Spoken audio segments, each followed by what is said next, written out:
Bueno, buenos días a todos. Gracias nuevamente por estar hoy aquí. Bueno, pues yo voy a hablarles de inspección visual. Hemos visto líquidos penetrantes, partículas magnéticas, corrientes inducidas, radiología industrial, ultrasonidos. Y hemos dejado un poquito de lado la inspección visual, pero creo que coincidirán conmigo en que es uno de los métodos más importantes, porque está presente en todos los que ya hemos presentado y, por tanto, tiene entidad propia como método de ensayo no destructivo y, además, interviene en el conjunto de métodos que ya hemos visto. Vamos a ver.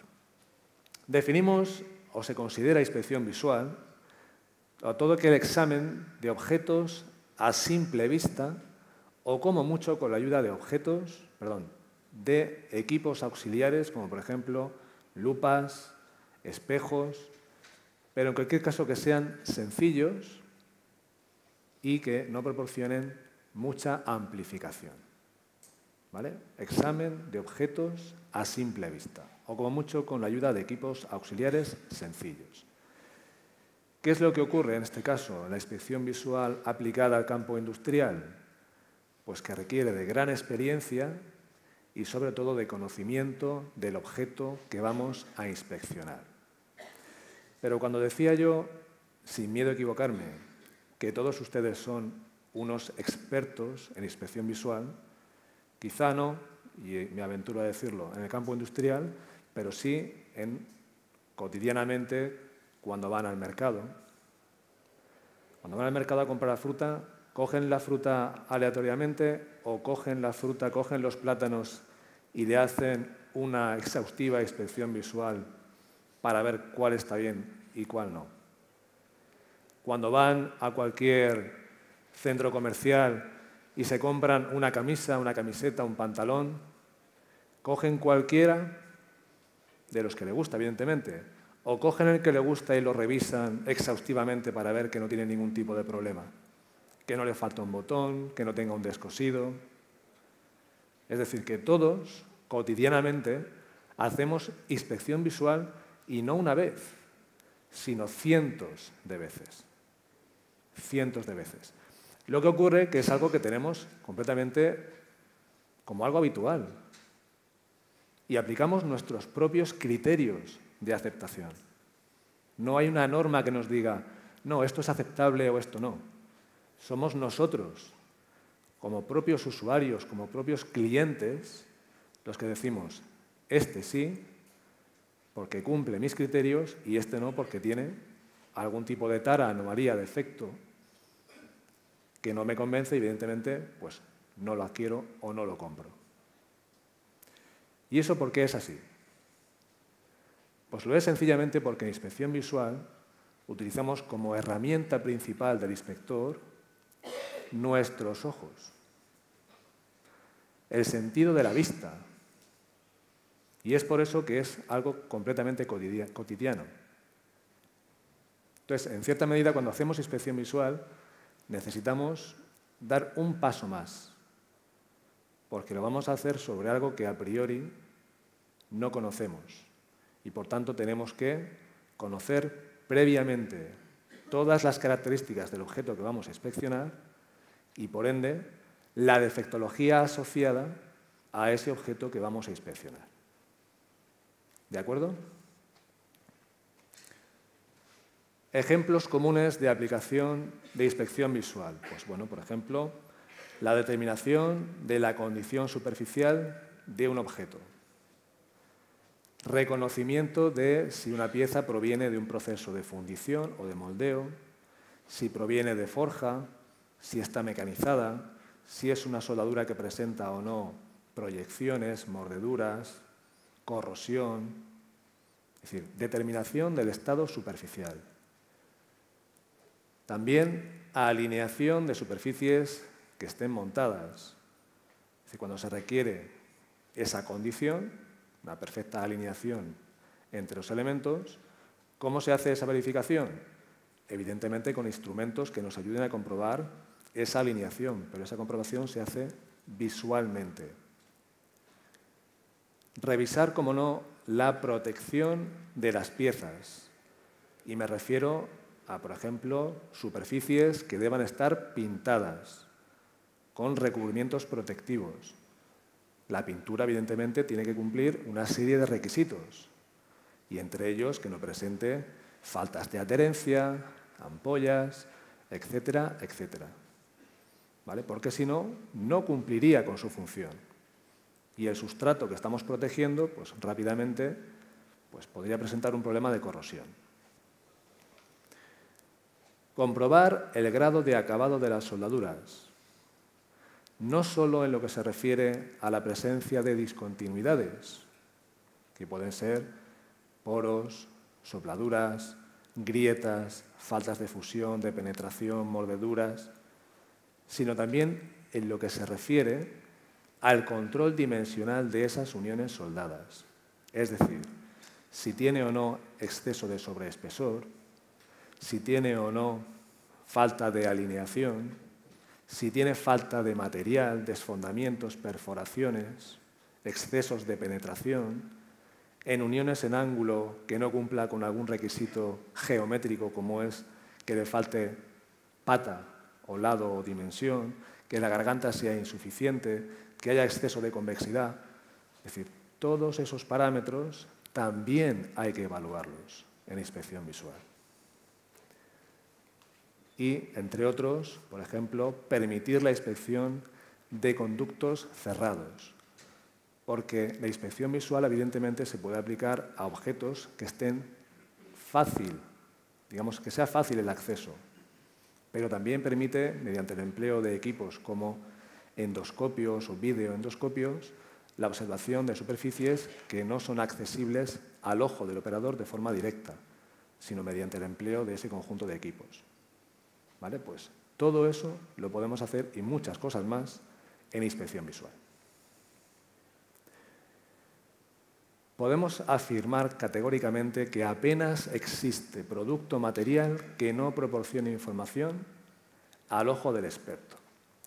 Pero quiero remarcar esta palabra, experto, para que nosotros seamos capaces de apreciar, de discriminar, de advertir una condición que haga que un objeto sea útil o no para el fin pretendido, tenemos que conocer ese objeto. Tenemos que saber cuál es su función, su finalidad, las características que tiene que tener, porque si no, pasaría inadvertido cualquier condición que pusiera, digamos, en entredicho la utilidad de esa pieza. Por tanto, es importantísimo conocer muy bien las características del objeto que estamos inspeccionando. Y como digo, la inspección visual en ese sentido es, vamos, impresionante. Tiene aplicaciones en el mundo de los materiales y las manufacturas metálicas, desde procesos de fundición, moldeo, la propia soldadura, conformados por deformación plástica, entre los cuales podemos incluir la forja, trefilado, embutición, laminación, etc. Mecanizados, tratamientos térmicos, y eso solamente, como digo, en manufacturas, pero también podríamos incluir aquí todo el mundo del mantenimiento industrial, buscando problemas, por ejemplo, como grietas de fatiga, desgastes, sobrecalentamientos, malas condiciones de lubricación. Industrias de la madera, cerámica, vidrio, papel, materiales compuestos, orfebrería, etcétera, etcétera. ¿Cómo no? Arqueología, restauración, filatelia. En definitiva, podríamos concluir que no hay ningún otro método en el campo de los ensayos no destructivos que le sea comparable. Ninguno. Y yo particularmente, quizá no sea objetivo en este sentido, pero sí diría que para mí la inspección visual es el método de ensayo no destructivo más importante. Porque, como dije antes, no solo tiene entidad propia, sino que está presente en todos los ensayos no destructivos.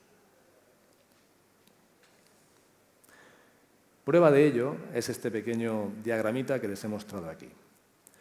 Fíjense, cuando nosotros vamos a hacer un ensayo no destructivo, en general lo que procede es hacer una preparación superficial de la pieza. A veces es necesario, otras veces ya la pieza nos viene limpia. Pero si es, por ejemplo, para líquidos penetrantes, dijimos que era fundamental hacer una limpieza previa. Para partículas también era necesario, porque eso permitía la libre circulación, el libre movimiento de las partículas. Y por ende, para el resto de métodos también. Y después de hacer esa preparación superficial, digamos que nosotros podríamos hacer o bien la inspección visual, propiamente dicha, con lo cual obtendríamos unos resultados de la inspección, o podríamos hacer otro método de ensayo no destructivo. Si ponemos el ejemplo de los líquidos, ¿qué haríamos nosotros durante la aplicación del ensayo de líquidos? Dijimos, bueno, pues hemos limpiado la pieza. Y después de limpiar la pieza, convendría hacer una breve observación visual, sin llegar al rango de la inspección, ¿vale? Pero sí una observación para ver si hemos eliminado todos los contaminantes que pudiesen interferir con la correcta ejecución del ensayo. ¿Sí o no? ¿Vale? Limpiamos y observamos si la pieza está limpia y está preparada para aplicar el líquido penetrante. Pues en esa observación ya está presente la inspección visual. No vamos a localizar discontinuidades, no vamos a posicionarlas, no vamos a registrarlas, pero sí vamos a advertir la presencia de contaminantes que puedan interferir con el proceso. Por tanto, ahí está presente la inspección visual. Y a esa inspección visual, a ese concepto de inspección visual, se le conoce como protoensayo. Hacemos esa comprobación, damos el visto bueno y entonces aplicaríamos nuestro líquido penetrante y dejaríamos o actuaríamos con todo el proceso, aplicación, tiempo de penetración, etcétera, etcétera. Y al final, una vez que hemos aplicado el revelador y hemos dejado transcurrir el tiempo de revelado, vendría la etapa de observación y registro, ¿sí o no? ¿Y qué hacemos en esa etapa? Pues nuevamente aplicamos la inspección visual. Vamos a observar la pieza con unas condiciones de iluminación que como mínimo tienen que ser lo que diga la norma, 500 lux, si es un penetrante coloreado. Es decir, que ya nos está indicando que tenemos que cumplir con un nivel de iluminación como mínimo de 500 lux para hacer una correcta observación visual de las indicaciones que ha proporcionado el método. Con lo cual, nuevamente la inspección visual está ahí. ¿Vale? Y a ese concepto de inspección visual, dentro de otro método de ensayo en el que se aplica para la observación de las indicaciones, decimos que se llama metaensayo. ¿De acuerdo? Lo he particularizado para líquidos penetrantes, pero piensen que se podría hacer extensivo tanto a partículas, como a corrientes, como a radiología, como a ultrasonidos, como a cualquier otro método de ensayo. ¿Vale? Porque lo que evidentemente los diferencia, naturalmente, la naturaleza de cada ensayo. Pero en cualquier caso, ya sea viendo los resultados sobre la propia pieza a modo de indicaciones o sobre la pantalla de un equipo, en cualquier caso yo necesito la observación visual. Dentro de esas utilidades de la inspección visual vamos a establecer tres campos o tres áreas. Una sería la metrología, otra la caracterización y otra la detección de discontinuidades. Ahora bien, empezando por la metrología, no hablamos aquí de la metrología en el más estricto sentido de la palabra, es decir, no vamos a utilizar en ningún caso equipos complejos como máquinas tridimensionales. Pero sí podemos aplicar la inspección visual cuando tenemos una pieza y queremos comprobar si cumple o no, las medidas de esa pieza cumplen o no con, digamos, las dimensiones de un plano, sin llegar, evidentemente, al margen de tolerancias que nos podría dar un equipo complejo. Pero sencillamente, el uso de flexómetros, reglas, galgas, calibres, para verificar ese conjunto de dimensiones o sencillamente para medir una discontinuidad, ¿vale?, entraría dentro del campo de la inspección visual. ¿De acuerdo? Caracterización.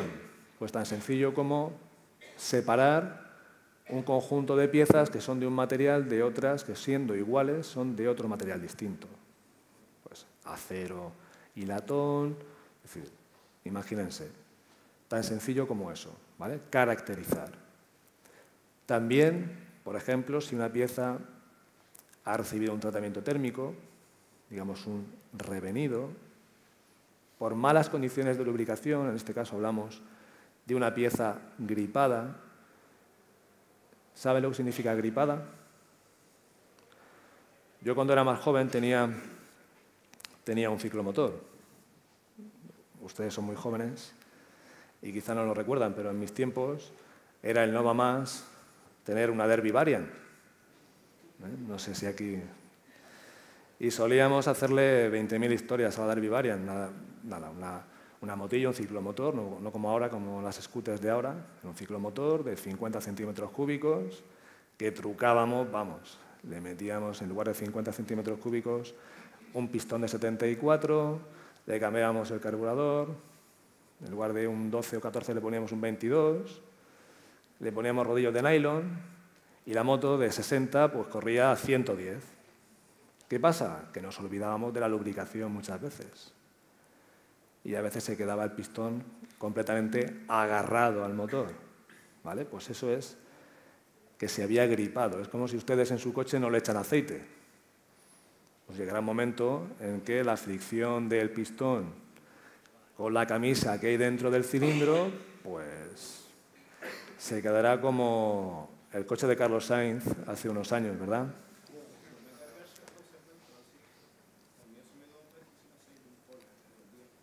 Se quedó sin aceite en un Polo de los viejos.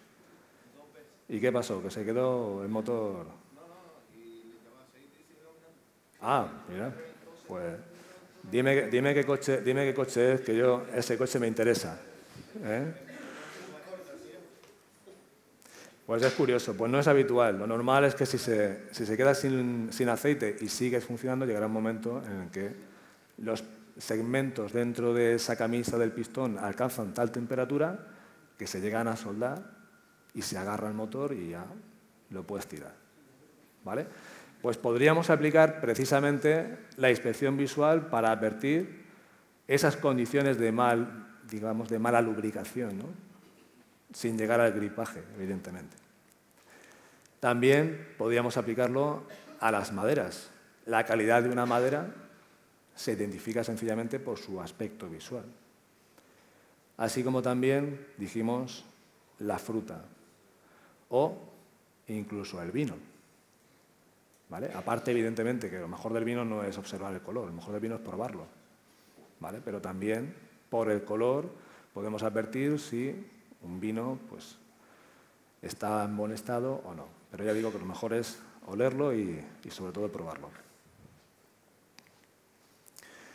Y en defectología, quizá la parte a la que nosotros nos dedicamos en mayor medida, ¿vale? Pues para la detección de posibles discontinuidades que puedan comprometer el uso pretendido de la pieza, ¿vale? Entonces, en este sentido, digamos que si esas discontinuidades tienen un tamaño o una disposición, localización dentro del objeto que lo puedan inutilizar, nosotros directamente los clasificamos como defectos si aparecen durante el proceso de fabricación o como fallos si aparecen durante el mantenimiento de las piezas, durante el servicio, digamos. Son descubiertas en el mantenimiento, pero se han producido durante el uso, durante el servicio de esas piezas.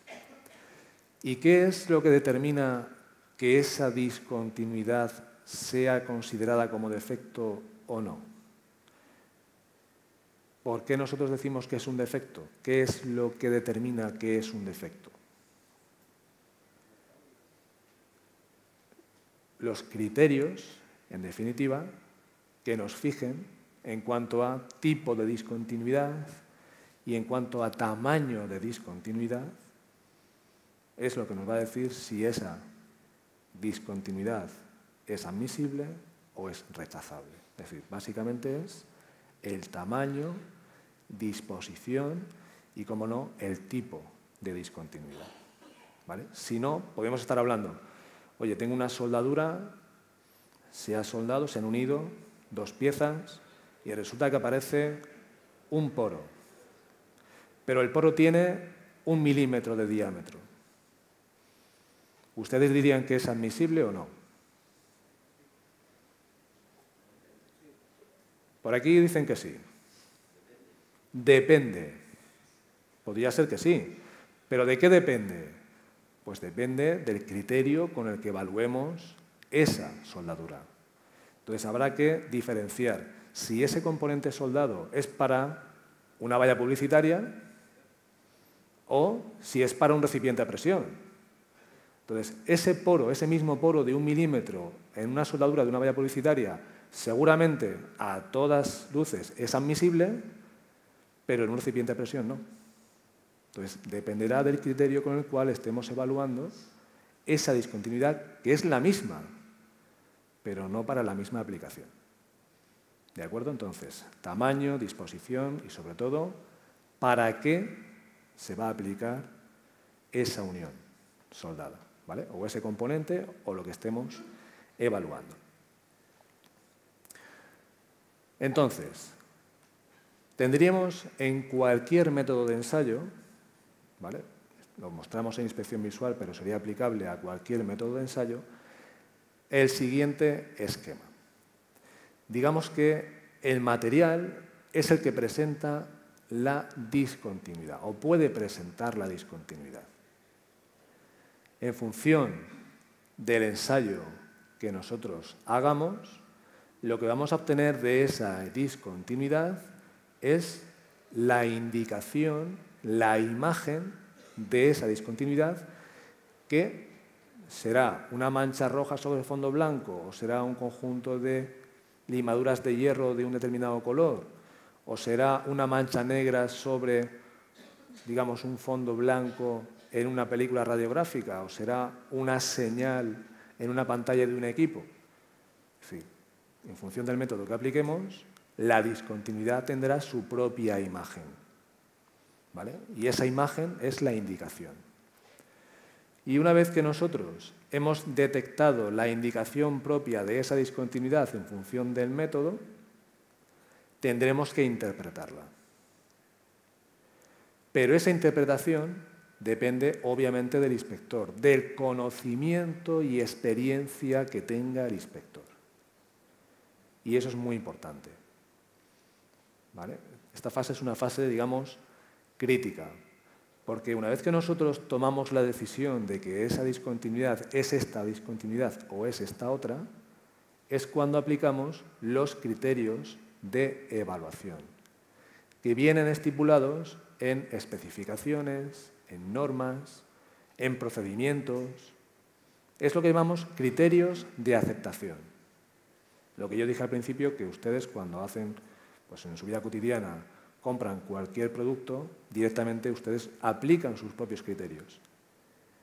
En el campo industrial lo que hacemos es que trabajamos con los criterios del cliente o con los que nos fije la norma del producto, ¿vale? Y en ese caso, una vez que aplicamos esos criterios de evaluación, finalmente es lo que nos determina si esa discontinuidad que apareció en ese material, que fue detectada con este método de ensayo e interpretada por el inspector, se acepta o se rechaza. Ese poro de 1 milímetro en esa soldadura que va para la valla publicitaria seguramente tendrá un criterio de evaluación menos estricto que el que se aplicaría para la soldadura del recipiente a presión. Entonces, en un caso sería aceptable y en otro caso sería rechazable, siendo la misma discontinuidad. ¿De acuerdo? Les he traído aquí un ejemplo de criterios de aceptación, de evaluación, que se utiliza para la evaluación de las indicaciones en inspección visual de uniones soldadas. Uniones soldadas, en inspección visual se emplea una norma que es la UNE EN ISO 5817, 5817, ¿vale? Y solamente he traído un extracto. Esa norma tiene varias páginas, ¿vale?, con varios criterios.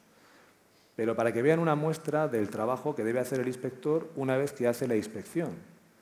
Una vez que hace la detección y registro de las indicaciones, ese paso último que hemos visto, que es la evaluación, se hace con criterios como estos, donde, por ejemplo, aparece en soldadura, pueden aparecer grietas, grietas de cráter, picaduras. Una picadura directamente se la reconoce como una porosidad superficial. Pueden aparecer rechupes de cráter, obviamente que sean abiertos. No olvidemos que la inspección visual es un método superficial, salvo que estemos haciendo la inspección de materiales transparentes, ¿vale? Pero si no, es superficial. Tenemos también faltas de fusión, tenemos faltas de penetración en la raíz. Y esta quizás sea una de las normas, digamos, más complejas. Bueno, tampoco es excesivamente compleja, pero sí requiere un pequeño análisis para hacer una correcta evaluación, ¿vale? Entonces, he traído de inspección visual, pero podría haberlo hecho de líquidos, partículas, y sería algo parecido, ¿vale? Partiríamos de la base de que tendríamos, por una parte, el tipo de discontinuidad a evaluar y, por otra parte, los criterios de evaluación. En esta norma se establecen como B, C o D. B sería el más estricto y D sería el más laxo, ¿vale? Y el intermedio sería el C. Y lo pueden ver ahí, por ejemplo, una discontinuidad tipificada como grieta no sería admisible en ningún caso para cualquier tipo de espesor de la soldadura, ¿vale? D sería el espesor, ¿vale? Si vamos, por ejemplo, a los poros, ya habla de medida máxima de un poro aislado, tanto en soldaduras a tope como en soldaduras en ángulo, ¿vale? Para rangos de espesores de medio milímetro a 3 milímetros y para más de 3 milímetros. Entonces habría que ir a la leyenda de la norma y ver qué significa la letra D minúscula, la letra A minúscula, la letra S minúscula, la letra H. Todo eso habría previamente que conocerlo, ver qué significa para posteriormente, una vez que tenemos, oye, pues tengo un poro que tiene un diámetro de 1 milímetro, pues ese diámetro de 1 milímetro sería la D, ¿vale?, que tenemos ahí. ¿Y la A qué significa? Pues la A es el espesor de la soldadura, no el espesor de las chapas, sino el espesor de la soldadura, teniendo en cuenta el sobreespesor de la cara del peinado y el de la raíz. Y la A sería la garganta de una soldadura en ángulo, ¿vale? Pues todos esos parámetros los meteríamos ahí en esas formulitas y nos diría si es o no admisible.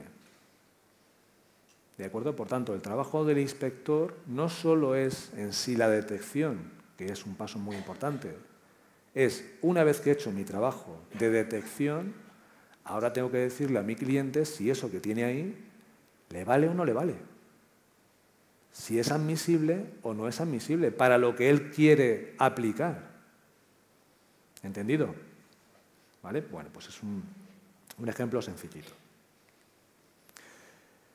Bueno, pues profundizando un poquito más en qué se entiende por inspección visual, volvemos a repetir que se considera inspección visual a toda aquella inspección que se hace a simple vista, o como mucho la que utiliza medios ópticos relativamente sencillos, entendiendo como tales pues lupas, espejos, endoscopios, pero siempre y cuando no proporcionen amplificaciones mayores de 50 aumentos. 50 aumentos, ¿de acuerdo? Si ya pasa de ahí, ya se escapa, digamos, de la inspección visual. Importante, hemos hablado de que cada método proporciona su propio lenguaje, su propia indicación. Vuelvo a repetir. Soy muy pesado, lo sé. Mancha roja sobre fondo blanco, líquido penetrante. Acumulación de limaduras de hierro, partículas magnéticas. Una señal sobre una pantalla de un equipo puede ser ultrasonidos o corrientes inducidas. En el caso de inspección visual, las cosas son tal como se ven. Si estoy viendo un poro, ¿cómo se ve? Como un círculo, ¿verdad? Como un agujerito, si es superficial, ¿sí o no? Muy bien. ¿Pero a qué no le llamamos agujerito? No, le llamamos poro. ¿Y por qué le llamamos poro? Porque te lo han explicado, porque te has formado en la defectología propia de la soldadura y la reconoces como tal. ¿Vale? Por tanto, volvemos a insistir en que es importante conocer aquello que se está inspeccionando. Pero remarcamos que las indicaciones en inspección visual no son indicaciones. Estáis viendo directamente la propia discontinuidad. ¿Vale? Y como tal, hay que reconocerla. Además, he puesto el ejemplo del poro, aquí tenemos también el ejemplo de la grieta. Entonces, por tanto, es muy importante decir que las cosas son, en inspección visual, tal como se ven y tenemos que saber reconocerlas. Pero eso tiene mucha relación con el conocimiento previo de lo que estamos inspeccionando. ¿De acuerdo? Porque, señores y señoras, evidentemente, reconocemos solo lo que previamente conocemos. Aquello que no conocemos, difícilmente seremos capaces de reconocerlo. Es más, pasará inadvertido a nuestra atención.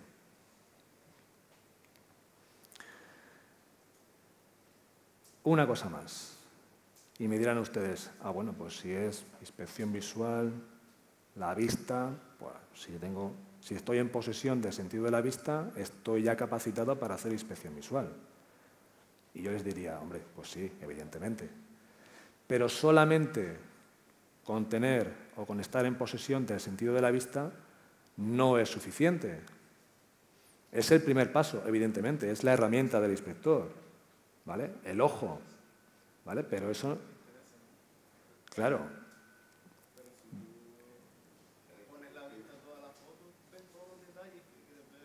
Depende. Sí. Lo que me refiero es que tú, para poder apreciar, por ejemplo, una fotografía, todos los detalles, como me estás comentando, necesitas ver, estar en posesión del sentido de la vista. Yo estoy viendo ahora mismo salón de actos y les veo a todos ustedes, pero quizás me llama la atención, yo miro y le miro a usted. Les veo a todos, pero ahora estoy mirando, estoy viendo con intención, te estoy mirando. ¿Vale? Y el siguiente paso, ya has captado mi atención, ahora te observo. Y el siguiente paso es que aprecio los detalles, que sería lo que me estás comentando de la fotografía. Yo veo la fotografía, la miro con intención, la observo y ahora aprecio. Y una vez que aprecias, es cuando estás reconociendo los detalles de esa fotografía. Pues eso mismo lo llevamos al campo de la soldadura, de la fundición, de la forja, ¿vale? Es decir, cuando miramos con intención un objeto, lo observamos y somos capaces de apreciar los detalles, es cuando estamos haciendo inspección visual. ¿Vale? Pero para eso hay que saber reconocer aquello que se está viendo con intención.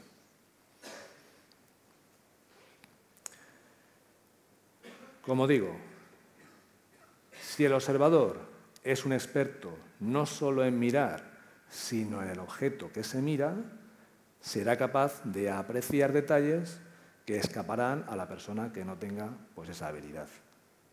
¿Vale? Por tanto, es remarcar una vez más que para hacer un buen trabajo de inspección visual hay que conocer aquello que se está inspeccionando. ¿Vale? Es muy importante.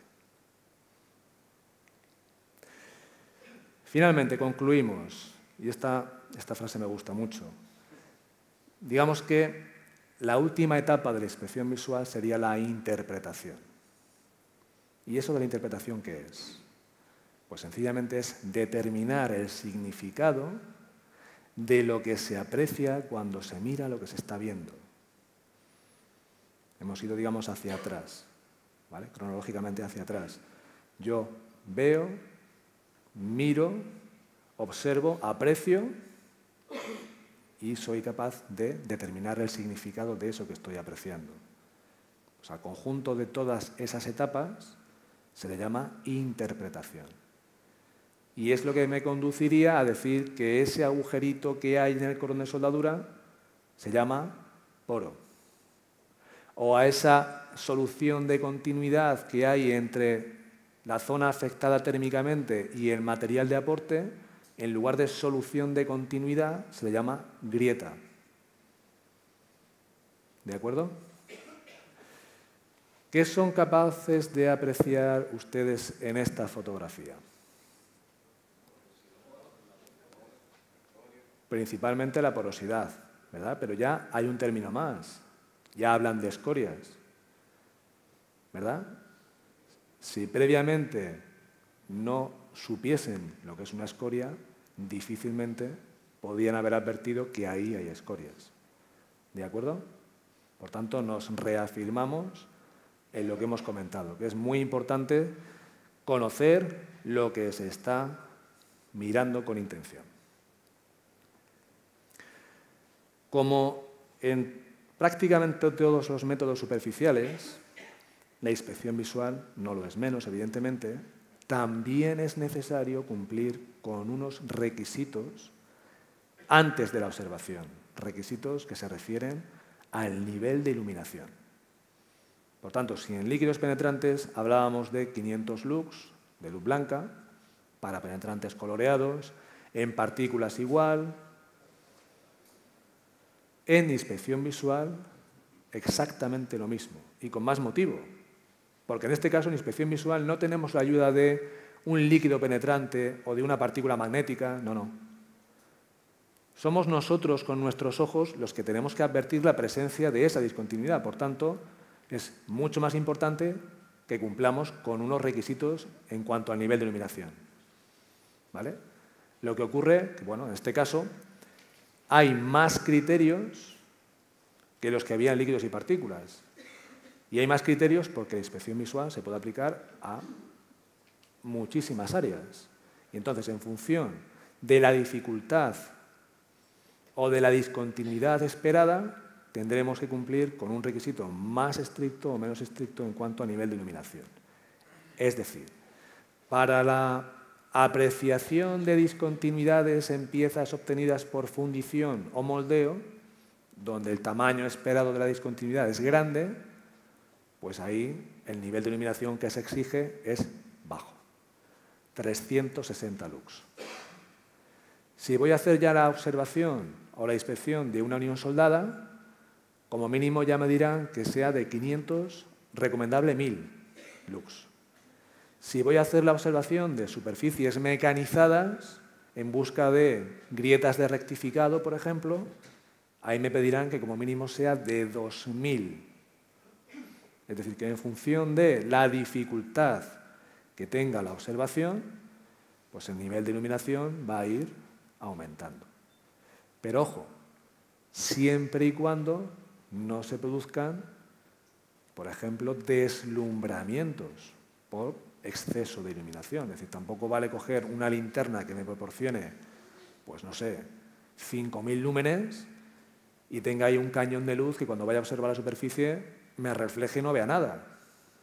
¿Vale? Es decir, que en inspección visual también hay una serie de recomendaciones, de consejos al uso para evitar todas esas situaciones indeseables.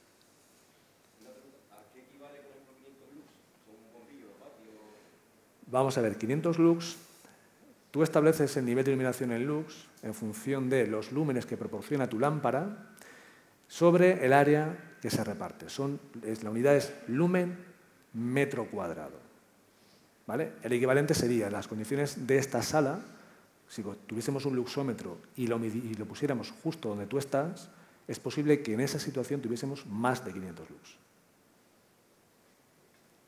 Pero habría que comprobarlo, ¿vale? No basta con decir, yo creo que tienen más, no. Antes de hacer la inspección habría que verificarlo, pero podría aventurarme a decir que en esas condiciones mínimo 500 tienes, ¿vale? Pero la unidad como tal es lúmenes que proporciona tu fuente de iluminación sobre el área que se reparte. Lumen entre metro cuadrado es un lux. Bueno, pues ese nivel de iluminación se comprobaría con equipos como los que tenemos aquí, ¿vale? Esto es un luxómetro, pues habría que colocar la sonda del luxómetro en la superficie de la pieza que vamos a inspeccionar y verificar previamente el nivel de iluminación antes de hacer la inspección. ¿De acuerdo? Bien, ¿cómo podemos hacer la inspección visual? Es decir, técnicas dentro del método de inspección visual. Bueno, pues sería básicamente equivalente a decir, líquidos penetrantes, tengo coloreados, fluorescentes y mixtos. Y dentro de estos tengo diferentes modos de eliminación del exceso. Pues en inspección visual podemos hacer la inspección visual directa o inspección visual indirecta. ¿Y cómo clasifica la norma de principios generales o cómo define inspección visual directa e indirecta? Pues inspección visual directa es aquella inspección visual realizada sin interrupción del canal visual, del trayecto óptico entre el objeto y el ojo del observador. Cuando esa situación no se produce, tenemos inspección visual indirecta. Es decir, si yo voy a hacer inspección visual, supongamos, ¿vale? Yo voy pues, a una plataforma o voy a un buque, veo la soldadura, le tiro una foto a la soldadura porque tiene un poro así, ¿vale? Y voy a mi oficina y le enseño pues, a mi compañero, a mi jefe, al cliente, oye, mira, esto es lo que tienes en la soldadura. Y el cliente lo mira, o el compañero lo mira, siendo también inspector visual, y diría, vamos a registrarlo. La observación de ese componente a través de la fotografía se considera inspección visual indirecta. Muy bien. ¿Vale? Ahora bien, si yo hago la observación sin ningún medio auxiliar, es decir, con mis ojicos, o con la ayuda de una lupa, o si es un punto inaccesible con la ayuda de un espejo, ¿verdad? O con la ayuda de un endoscopio. Un endoscopio no es un dispositivo sencillo, pero como utiliza lentes, si es un endoscopio rígido, o como utiliza fibra óptica, si es un endoscopio flexible, ahí igualmente lo que transporta la imagen es la luz. Y si no hay interrupción en ese canal o en esa transmisión de la luz, se sigue considerando inspección visual directa. ¿De acuerdo? A diferencia de los videoscopios. Los videoscopios, como ya incorporan su pantalla o su monitor, ahí ya se considera indirecto también. ¿De acuerdo? Bueno, pues ahí tenéis. Cuando dice simple, es sin ayuda, evidentemente, de medios auxiliares. Y en este caso, también la norma, cuando se hace inspección visual directa simple, establece unas condiciones también de distancia máxima al objeto y de un ángulo de observación mínimo respecto de la superficie. Es decir, si yo tengo que hacer la inspección visual de este objeto, no puedo estar a 3 metros del objeto. La norma recomienda que como máximo el objeto esté a 600 milímetros del ojo del observador. Y también dice, bueno, y el ángulo de observación será de como mínimo 30 grados, ¿vale? Para poder apreciar convenientemente todas y cada una de las discontinuidades que tenga ese objeto o esa superficie que estoy inspeccionando. ¿De acuerdo? Ahora bien, que utilizo un endoscopio de fibra óptica, un endoscopio flexible, pues la ventaja que tienen esos dispositivos es que puedo hacer la inspección de áreas, de zonas que son inaccesibles.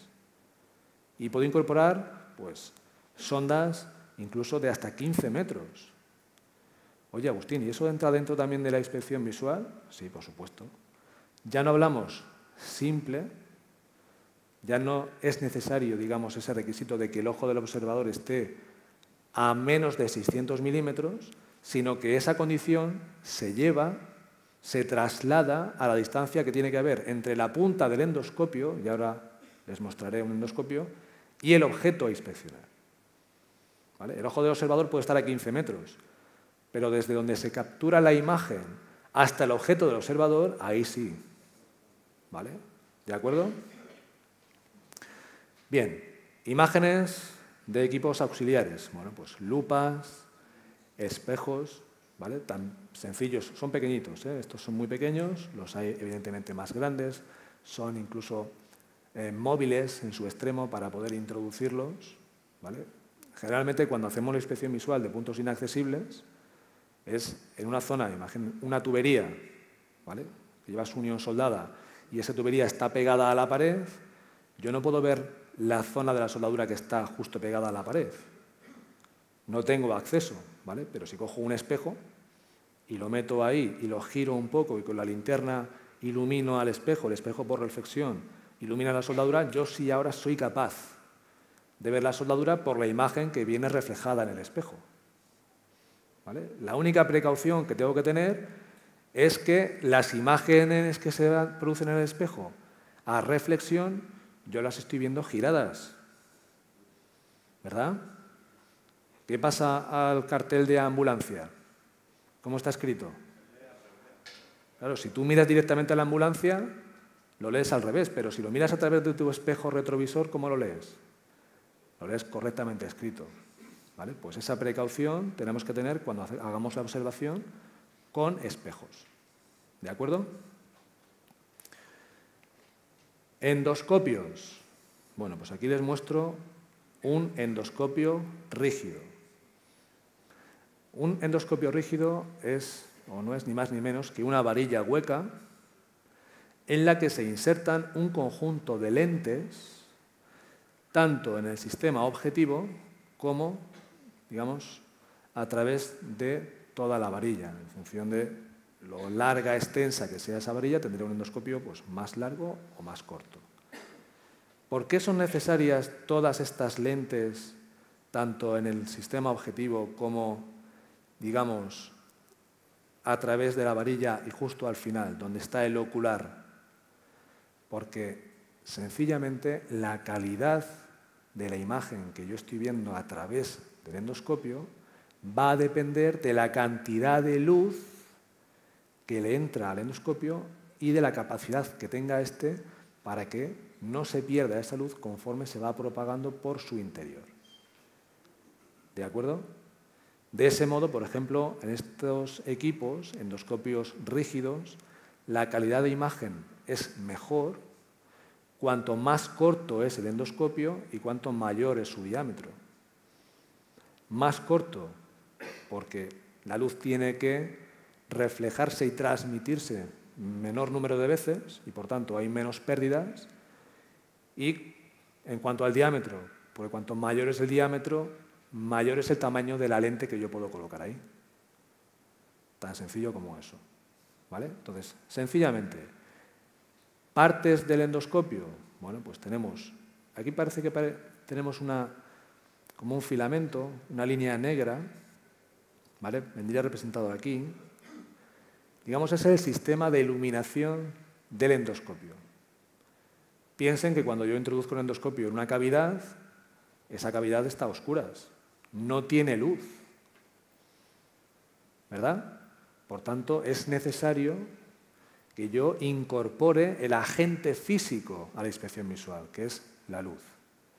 Entonces, estos dispositivos están dotados de su propio sistema de iluminación, a modo de guía de luz. Y luego tienen lo que es la guía de imagen. La guía de imagen se corresponde más con endoscopios flexibles, ¿vale? Pero que en este caso estaría relacionada con el conjunto de lentes que forman el sistema objetivo y luego el tren de lentes que garantizan la correcta transmisión de la luz. ¿Vale? Por tanto, la luz la llevamos al campo a investigar mediante este dispositivo. Por aquí saldría la luz iluminaría el campo a investigar y, por reflexión, esa luz entraría por esta ventana al sistema objetivo y se propagaría convenientemente y con la menor cantidad de pérdidas hasta el ocular, donde el observador colocaría su ojo. ¿De acuerdo? Esto se puede hacer tal cual, es decir, de forma sencilla, cojo el endoscopio, me lo pongo en el ojo y hago la observación como tal, ¿vale? Pero actualmente estos equipos permiten la incorporación de cámaras de fotos, de cámaras de vídeo. Claro, en ese caso sí. ¿Vale? Pero es un equipo muy, muy útil porque nos permite ver desde dentro superficies, componentes, sin necesidad de desmontar el equipo. Y eso es una gran ventaja. Si yo a priori soy capaz de determinar si ese componente está en buen estado, con buenas condiciones de lubricación, sin necesidad de desmontar el equipo, piensen en el tiempo que estoy ahorrando en desmontar y luego, evidentemente, montar. ¿Vale? Y el tiempo, como saben, es dinero.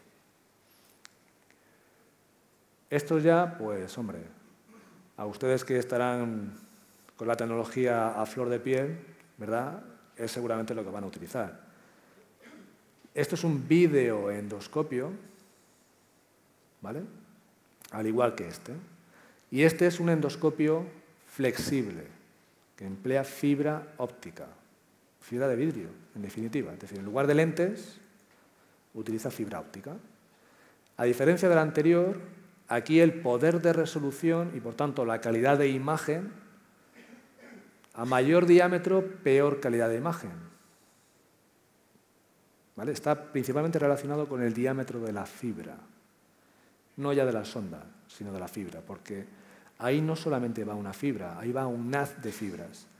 Piensen en un cable, y un cable tiene muchos alambres, ¿verdad? Pues piensen que si ese cable, entre comillas, de fibras de vidrio, cuanto mayor sea el número de las fibras, mejor calidad de imagen. Cuanto más pequeño sea el diámetro de esas fibras, mejor calidad de imagen. Y ahora les he tratado directamente a los monitores. Cuanto mayor sea el número de píxeles, mejor resolución, ¿sí o no? Pues aquí pasa exactamente lo mismo. ¿Vale?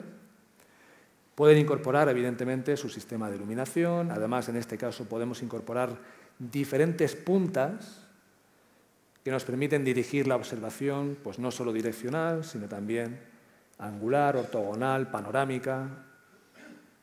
¿Vale? Además de que el propio endoscopio incorpora, en este caso son dos palancas, ¿vale?, que permiten maniobrar sobre la punta del endoscopio. Ahora lo ven más o menos recto, pero accionando unas palancas, la punta del endoscopio puede ir hacia arriba, puede ir hacia abajo, puede ir a izquierda, puede ir a derecha, ¿vale? Porque a lo mejor cuando yo lo introduzco en esa superficie, que puede ser angosta, puede ser sinuosa, cuando llego al campo a investigar me interesa no ver hacia allá, sino ver lo que hay aquí.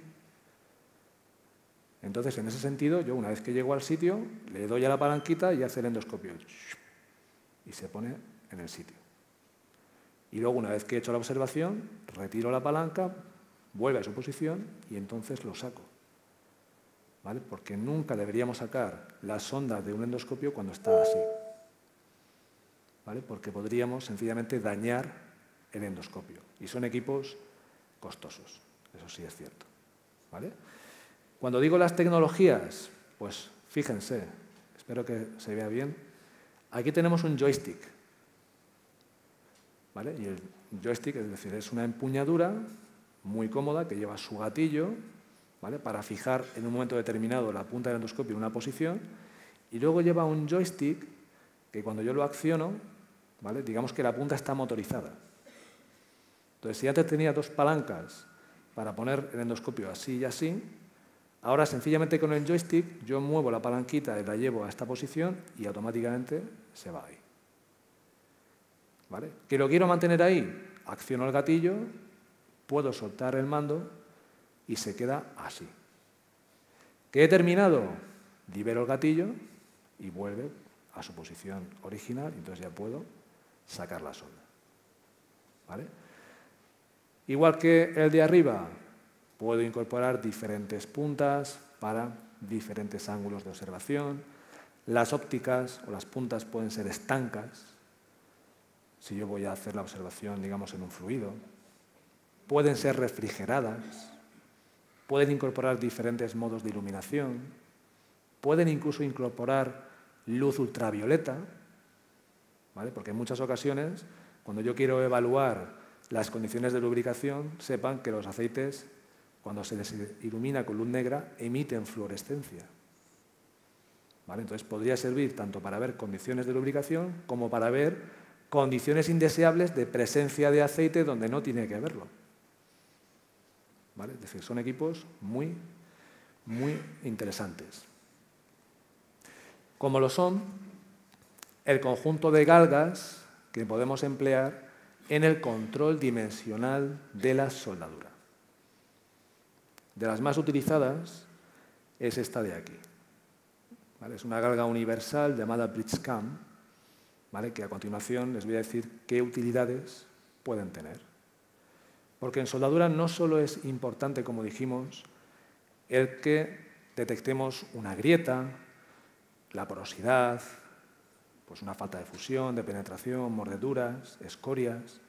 También es importante verificar que geométricamente la soldadura está bien, es decir, que no tiene exceso de sobreespesor, que no tiene desfondamientos, que no hay desalineaciones, que cuando tenemos una soldadura en ángulo, la garganta es la adecuada, que el lado o dimensión, o lo que coloquialmente se conoce como pata, también es correcta, que existe simetría entre las patas. Tengan en cuenta que en una unión en ángulo, digamos, si yo cortase la unión, hiciese una sección, lo que aparece en la soldadura es un triángulo que debería ser isósceles, dos lados iguales. Por tanto, esa geometría también hay que verificarla. Y una forma de hacerlo, muy sencillo, es con este tipo de galga.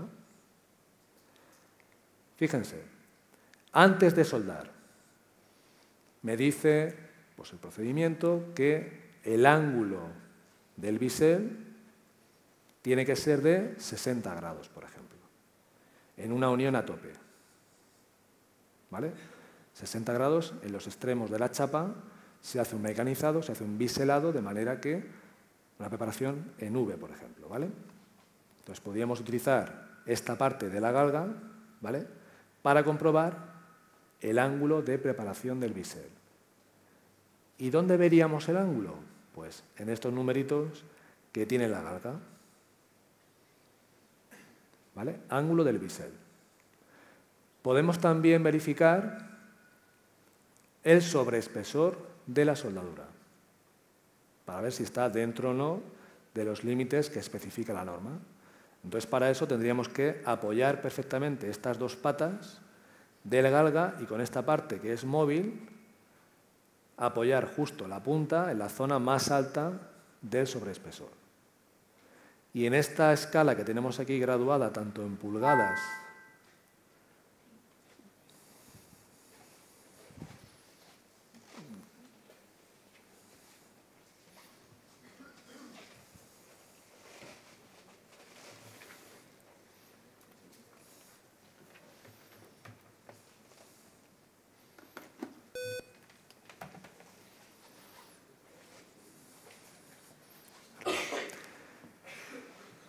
decía que en esta escala que tenemos aquí graduada tanto en pulgadas como en milímetros, veríamos cuántos milímetros se ha levantado esta puntita de la galga respecto al nivel que marcan las dos patas. Asimismo, si en lugar de tener, digamos, un sobreespesor, tenemos una cavidad, metiendo la punta en esa cavidad, ahora, digamos que la marca que tiene tanto aquí como aquí esta parte de la galga se desplazaría hacia abajo y nos marcaría pues, cuántos milímetros de profundidad baja o, digamos, tiene esa cavidad. Si estoy en una soldadura en ángulo y quiero verificar un parámetro como es la garganta es como la altura del triángulo. ¿Vale? Piensen en el triángulo isósceles, este es el cordón, la garganta es la altura. ¿Vale? Pues eso se puede medir con la flecha, se llama flecha de la galga universal. ¿Vale? Pues igualmente apoyamos en este caso esta patita que tengo aquí y esta parte recta de la galga, lo ponemos bien fijado ahí, aflojamos este tornillo y hacemos descender la flecha. ¿Vale? Y luego ahí por la otra cara se vería literalmente qué dimensión tiene la garganta. Y si quiero comprobar el lado de ese triángulo isósceles, lo que hemos dicho, lado, dimensión o pata, se haría de esta manera. ¿Vale? Ahí nos daría la pata y luego colocando la galga en esta chapa de aquí veríamos la otra pata. Y entonces ambas patas o ambos lados o dimensión tendrían que guardar una relación de simetría. Tendrían que guardar una relación de simetría, es decir, que si la una mide 14, la otra no puede medir 23.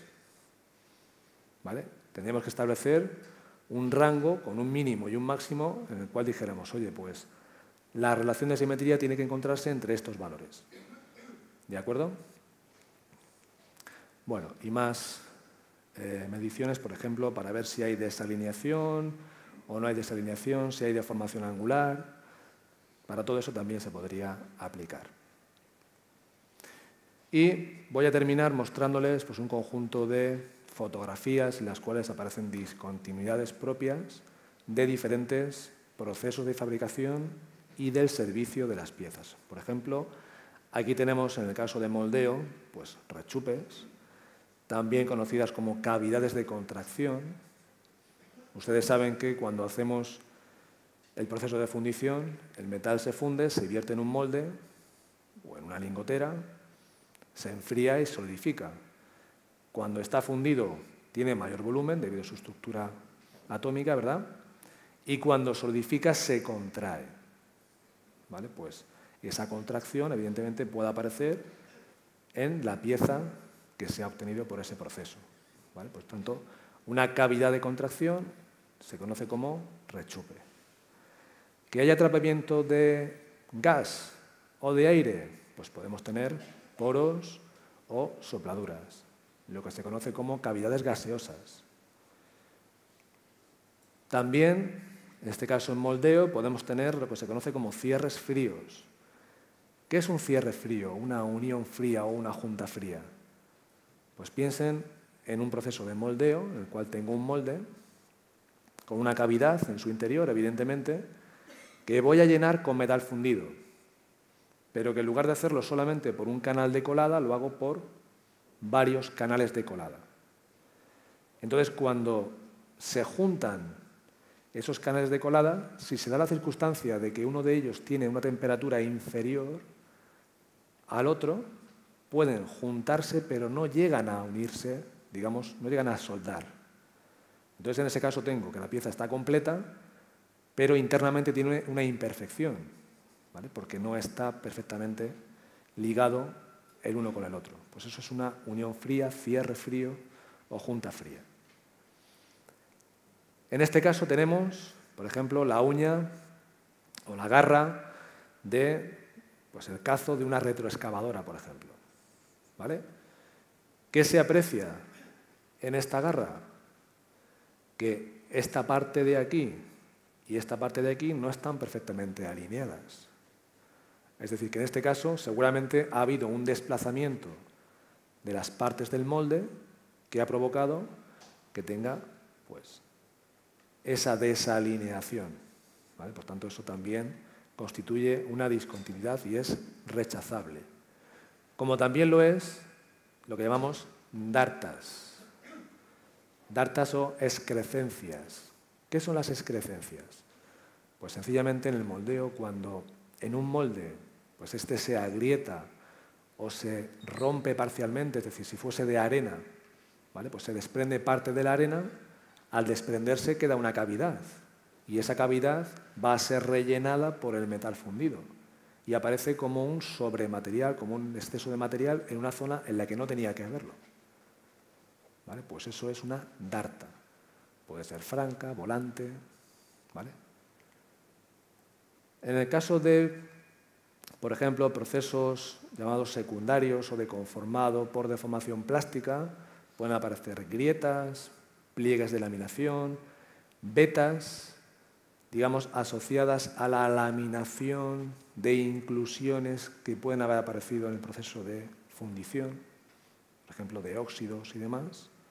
En lo que es el tocho que se obtuvo por fundición, se corta, ahora se lleva a la laminación, se lamina y esa inclusión, esa escoria, ese óxido, se va a estirar junto con el material y aparece como vetas, ¿vale? Por la similitud que tiene con el veteado de la madera. ¿De acuerdo? En soldadura, bueno, pues tenemos grietas, tenemos poros, también tenemos pues, faltas de fusión, en este caso es de penetración, tenemos mordeduras, desalineamiento, tenemos las proyecciones.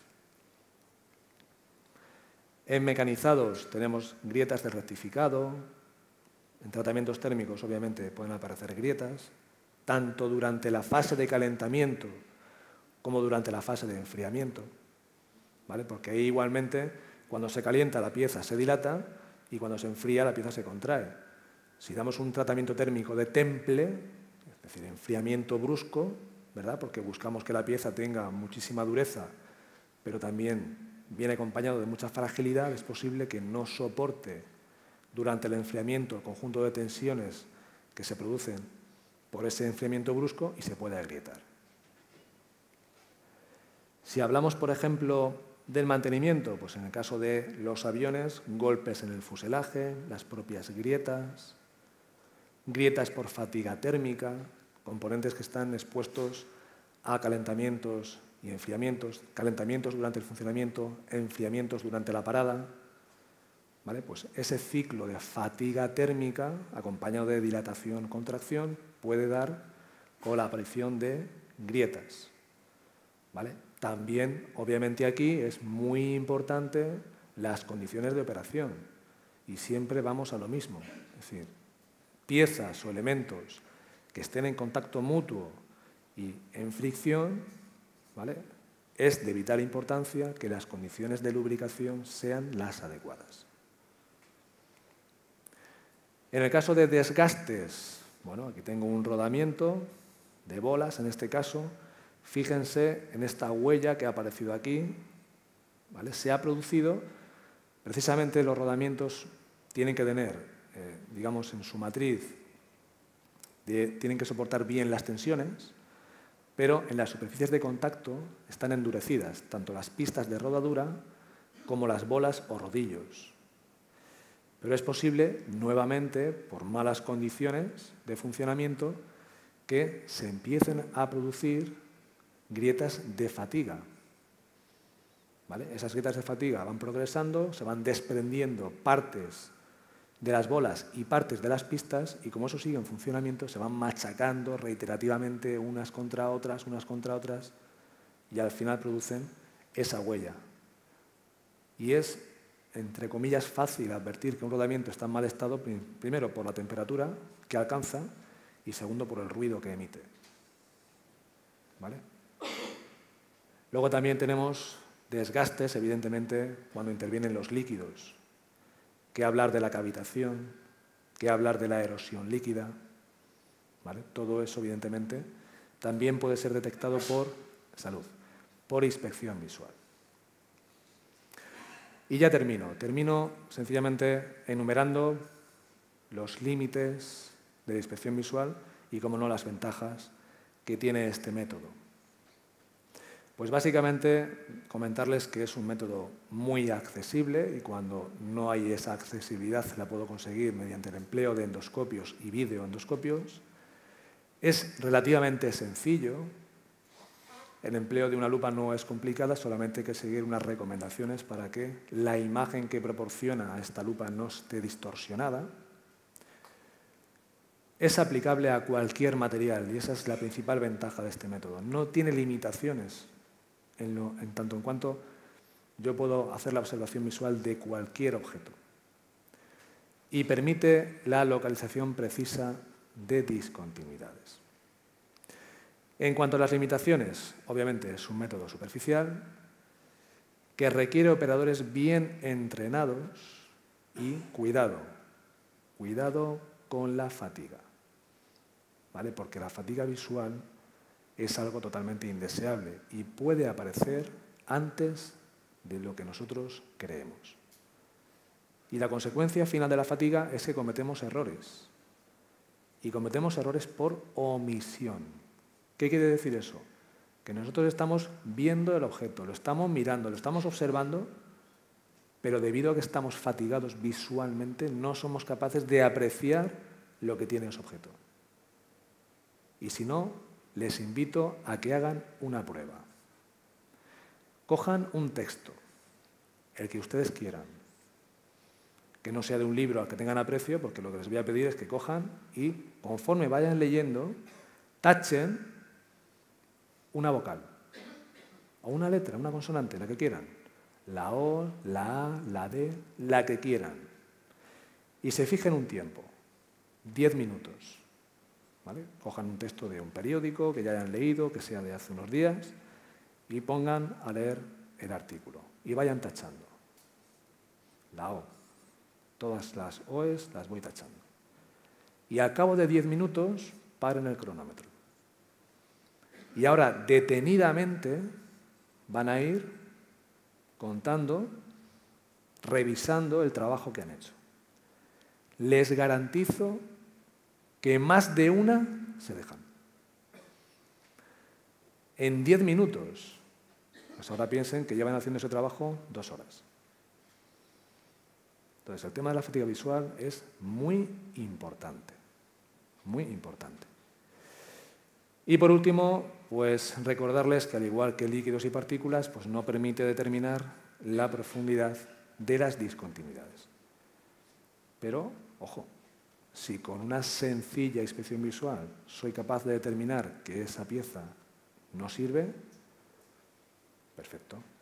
Ya no hace falta ni que haga ultrasonidos, ni que haga radiología, ni que haga líquidos, ni que haga nada más. ¿De acuerdo?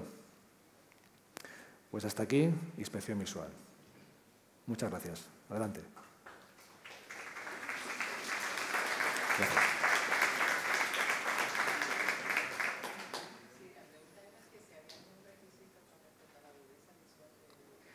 Sí. Ese capítulo vamos a profundizar un poquito más en certificación, pero tanto para inspección visual como para todos los métodos de ensayo, la norma por la que se rige la cualificación y certificación del personal exige que cumplamos con unos mínimos de agudeza visual y de visión cromática. El de agudeza visual es superar el test de la carta Geiger número 1, que es básicamente coger un texto escrito en letra Times New Roman, tamaño 4,5, y a una distancia no inferior de 30 centímetros tengo que ser capaz de leerlo. Times New Roman 4,5, 30 centímetros. Si no soy capaz de leerlo, no me darán la aptitud para hacer este tipo de ensayos.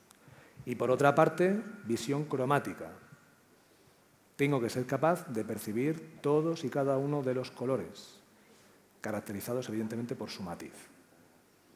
¿Vale? Pero ese requisito es aplicable a todos los métodos de ensayo.